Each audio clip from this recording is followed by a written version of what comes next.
অধিকাংশ নারীরাই মনে করে যদি কোরআন সমাজের ভিতরে আসে এই হুজুররা মনে আমাদেরকে ঘরের ভিতরে রেখে দিবে না।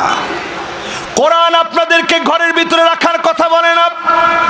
আপনার জন্য ইউনিভার্সিটি থাকবে, তবে সেঞ্চুরি ঘটবে, দর্শনে সেঞ্চুরি হবে, এমন ঘটনা বাংলাদেশ আর কোনোদিন দেখবে না। আরেকটি কথা আমি পরিষ্কারভাবে স্মরণ করে দিতে চাই, ক্ষমতা এবার চেয়ে পাওয়া যাবে না, ক্ষমতা এবার চাবেন না।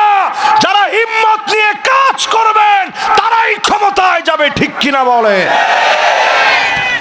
বাংলাদেশকে যদি টিকাইতে চান, যেইভাবে বহিঃশত্রুর আক্রমণ শুরু হয়েছে, যদি টিকাইতে চান, দল মত নির্বিশেষে 8টা কার্যক্রম হাতে নেওয়া লাগবে। জোরে কোন কয়টা? ক্ষমতা যদি কেউ চেয়ে নেয়, যুবিহা বিগাইরি সিকিনিন, ছুরি ছাড়া জবাই হওয়ার মতো অবস্থা হবে, কষ্ট পাওয়া লাগবে। ক্ষমতা এবার চেয়ে পাওয়া যাবে না। এবার যদি ক্ষমতা পেতে হয়, জনগণের সঙ্গে ন্যায় ইনসাফের বিচারে শামিল হওয়া লাগবে। 1 নাম্বার কার্যক্রম, ওয়া আনিহকুম বাইনাহুম বিমা আনজালাল্লাহ, বিচার করা লাগবে একমাত্র শুধুমাত্র কোরআন দিয়ে। জোরে কোন কি দিয়ে? সূরা মায়দার ভিতর আল্লাহ জানায় দিলেন, 2 নম্বরে আল্লাহ জানায় দিলেন, ওয়ালা তাত্তাবি আহওয়াহুম, মন গড়া বিচার করা যাবে না। কি গড়া? বিচারপতি মানিক কাজে বিচার করেছে প্রিয় আল্লামা দেলোয়ার হোসেন সাইদি রহমতুল্লাহ আলাইহি সহ এদেশের সবচেয়ে সেরা মানুষদেরকে যারা ফাঁসি দিয়েছে, এমন বিচারপতিদের বিচার চলবে না, চলবে না, চলবে না।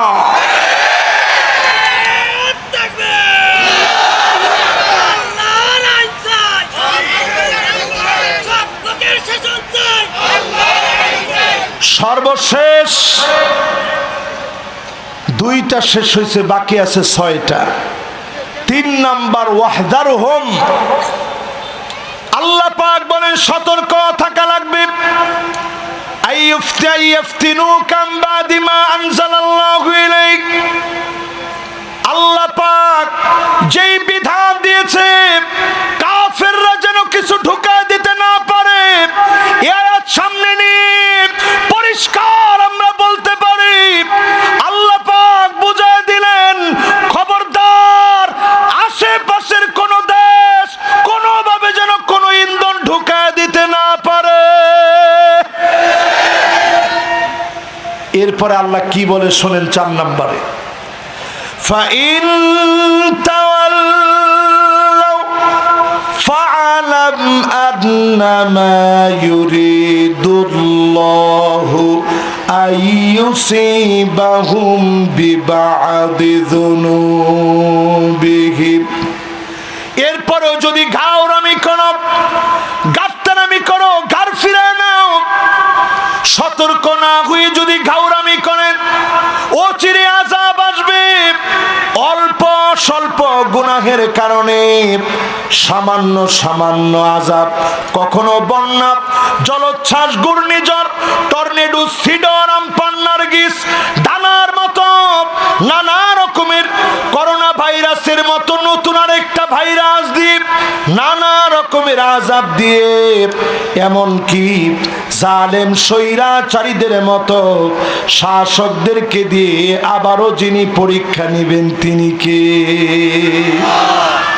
কথাটা কার? জোরে কোন কার?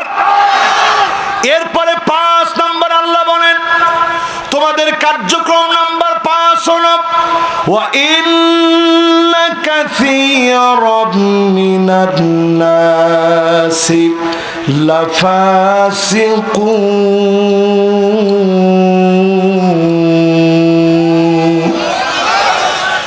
অধিকাংশ লোকেরা হবে ফাসিক। আল্লাহ বাদুন নাস বলেন নাই, নাফারুম মিনান নাস বলেন নাই, ফারাদুম মিনান নাস বলেন নাই, 1 জন 2 জন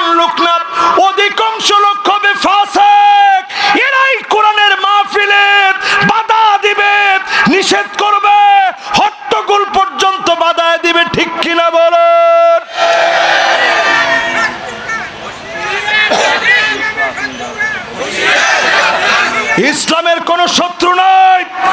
ইসলামের সঙ্গে যারা দুশমনি করবে আপনি জেনে রাখবেন নমরুদ ফেরাউনের মতো তাদেরকে আল্লাহ ডুবায় দিবে। ঠিক কিনা বলে?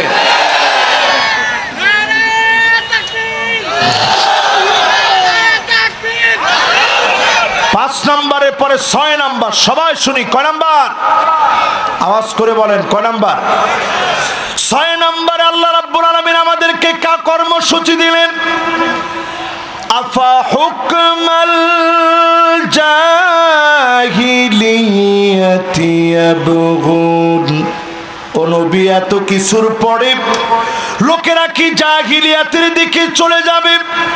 আজকে এই মাহফিলে প্রশ্ন করি, এমন কিছু লোক চায়ের দোকানে দেখবেন আছে, বসে বসে বলবে আগেই ভালো ছিল। জোরে কোন কি ছিল? আচ্ছা ঠিক আছে, একটু তাকবীর দেন।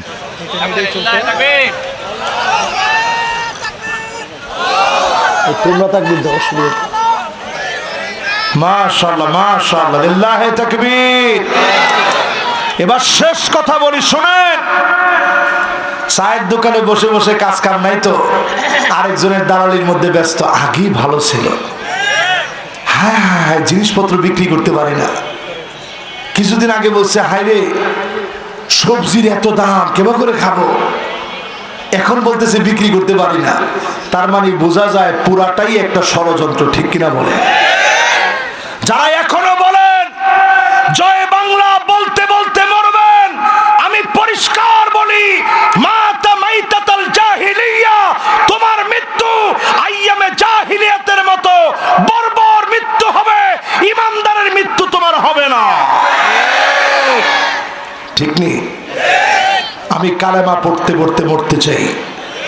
ফাঁসির দড়িতেও যদি আমারে নিয়ে যাও, বুকের মধ্যে যদি গুলি চালাও, এই রংপুরের মরহুম শহীদ আবু সাইদের মতো করে, মুগ্ধর মতো করে বুক চিতিয়ে দেওয়া হবে, বাতিলের কাছে মাথা নত করা যাবে না।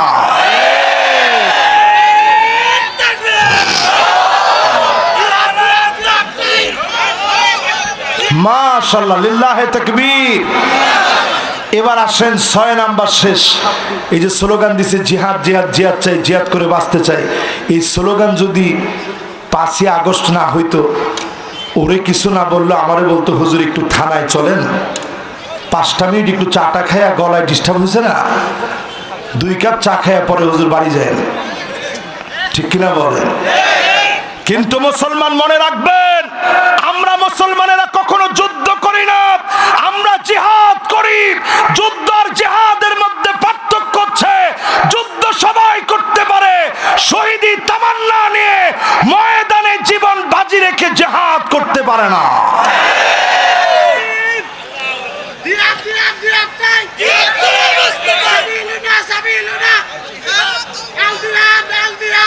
মাশাআল্লাহ, দেখছেন ওর বুকে, দেখছেন মুসলমানদের মহব্বত। এই মহব্বত আগামী দিনে বিজয় বয়ে আনবে। জোরে করে আল্লাহু আকবার। এরপরে 7 নম্বরে আল্লাহ রাব্বুল আলামিন বলেন ওয়ামান আহসানু মিনাল্লাহি হুকমা, আল্লাহর হুকুমের চাইতে সুন্দরতম আর কোন হুকুম হতে পারে না। ঠিকটা তো ভালো করে কইলেন না, জোরে বলেন। 8 নম্বরে আল্লাহ রাব্বুল আলামিন বলেন লিকাওমি ইউকিনুন, বুঝবে কেবল তারা, সবাই বুঝবে না। প্রবল বিশ্বাসী যারা হবে তারাই কেবল বুঝবে। এই প্রবল বিশ্বাসীদেরকে দিয়ে জমিনে যিনি দিনকে কায়েম করে দিবেন তিনি কে? এই জমিনে দিন কায়েম হোক আপনারা সবাই চান? আমার প্রাণপ্রিয় ভাইয়েরা চান? এই পৃথিবীতে 5টা টার্ম দেখবে পৃথিবী। 1 নাম্বার নবুয়ত, নবীজি চলে গেছেন আমরা দেখতে পারি নাই। 2 নাম্বার খেলাফত, 32 বছর 6 মাস খেলাফত ছিল, দেখতে পারি নাই। এরপরে নবীজি বলছেন এই পৃথিবীর ভিতরে আসবে মুলুকান আবদান, রাজতন্ত্র পৃথিবীর ভিতরে আসবে, 1000 বছর আসর ছিল আমরা দেখতে পারিনি। নবীজি এরপরে বলছেন মুলুকান জাবারিয়া, স্বৈরাচারী শক্তি আসবে, আলেমদেরকে মারবে, কাটবে, জুলুম অত্যাচার করবে, হ্যান্ডকাপ লাগাবে, পায়ের ভিতরে ডান্ডা বেরি লাগায় টানবে। ওই জালেমদেরকে আমরা দেখেছি, তাদের উৎখাতের দিনও দেখেছি, ঠিক কিনা বলে? এরপরে নবীজি ৫ নম্বরে বলছেন আরেকটা শাসন এখন বাকি। সুম্মা তাকুনু খিলাফাতান আলা মিনহাজি নবুওয়াতিন, আবার এই পৃথিবীতে সুদিন আসবে, কালেমার পতাকা উড়বে, যিনি মুসলমানদেরকে বিজয়ী বানায়া দিবেন তিনি কে? আজ থেকে সালাতুল আসর থেকে নামাজ ধরেন, জীবন রে বুঝান। ইন্না হায়াতাকা তাতাজুলু কামিসলি শামস, সূর্যটা একটু পরে ডলডল করতে যেভাবে ডুবে যাবে, আপনাদের জীবন সূর্য একদিন ডুবে যাবে, হঠাৎ একদিন আপনি মৃত হয়ে যাবেন।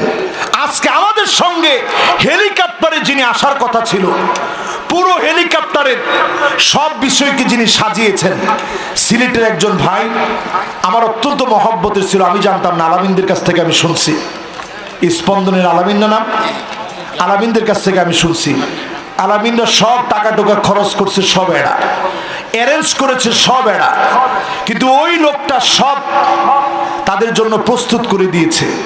গত রাত 9:30টার সময় লোকটা দুনিয়া থেকে চলে গেছে। ইন্না লিল্লাহি ওয়া ইন্না ইলাইহি রাজিউন। আজকে তিনি এখানে আসার কথা ছিল। এই ছোট্ট নসিহত যদি নিয়ে যেতে পারেন, জীবন পরিবর্তন হবে। আল্লাহর কাছে কামনা করি অল্প স্বল্প কথার ভিতরে জীবনটাকে পরিবর্তন করে নতুন দেশ গড়ার জন্য মালিক যেন কবুল করে নেয়, পড়ে না আমিন।